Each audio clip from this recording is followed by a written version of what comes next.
all weekend to have the interview with the Barr Brothers.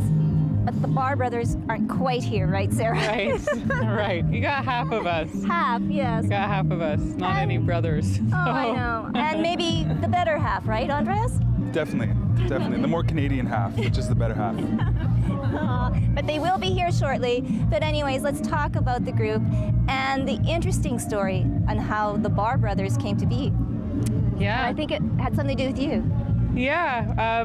Well, Brad and Andrew had moved up to Montreal from Providence, Rhode Island about seven years ago now.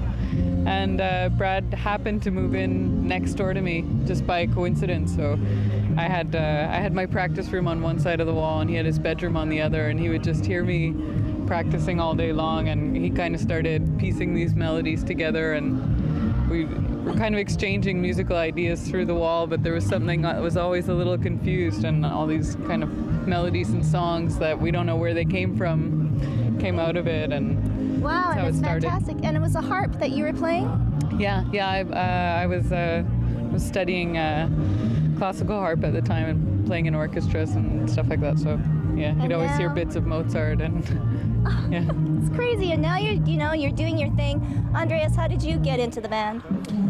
Well, I guess I went to see Brad and Andrew and Sarah play at a little club in Montreal, and I was totally blown away by the music. And after the set, I went up to Brad and I said, if you ever need a keyboard player, give me a call. And he called me about 3 weeks later and he said, we've got this tour lined up, and do you want to do it? And I said yes, and that's kind of, we've been playing together ever since.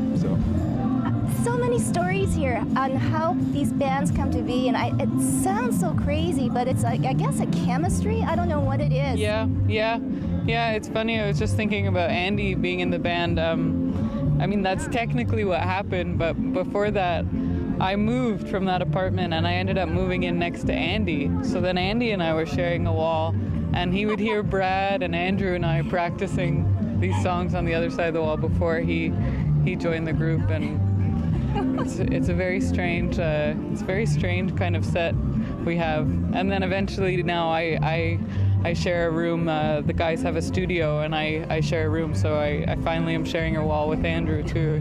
Just like, so is that how you create all your music, through a wall?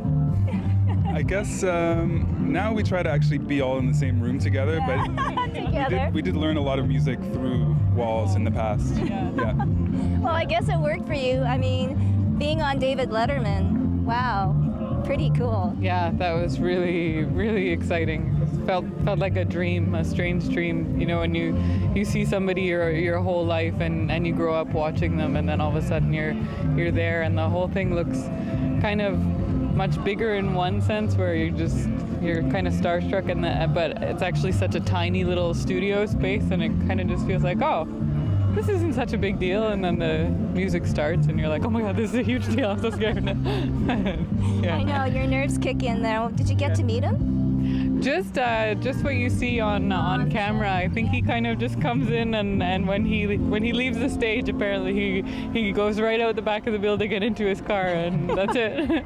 Okay, sort of like what you guys are going to do today, just get off the stage, and no, you're going to stay here. You're here for a while. We're here till Sunday night, actually. So actually no, Monday. Yeah, we'll be here till the very end. Yeah. So we're really excited about that. Yeah. Well, there's Hopefully a lot of. Get to check out some other bands. Who would you like to see at this festival?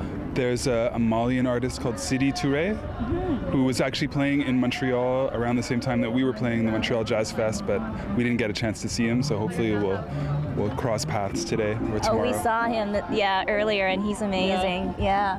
And another great artist, hip-hop artist, Emmanuel Jal. He's from Toronto. Okay, great. Yeah, so, great. Just a couple of things to cover. I mean, all of the musicians here look really incredible. I just started looking at the book this morning, and I was like, whoa, it's going to be a good weekend. And before we wrap up, new music for the Barr Brothers coming up? Yeah, we've got a lot of songs that some of them we're playing already, some of them we're just starting to explore, but we're definitely really, really thrilled to be doing new songs and starting to think about making another album, hopefully in the fall, and who knows how many walls it will have to go through before it comes out anywhere. But not too many, please, Andrea. Not too many walls. I really hope not.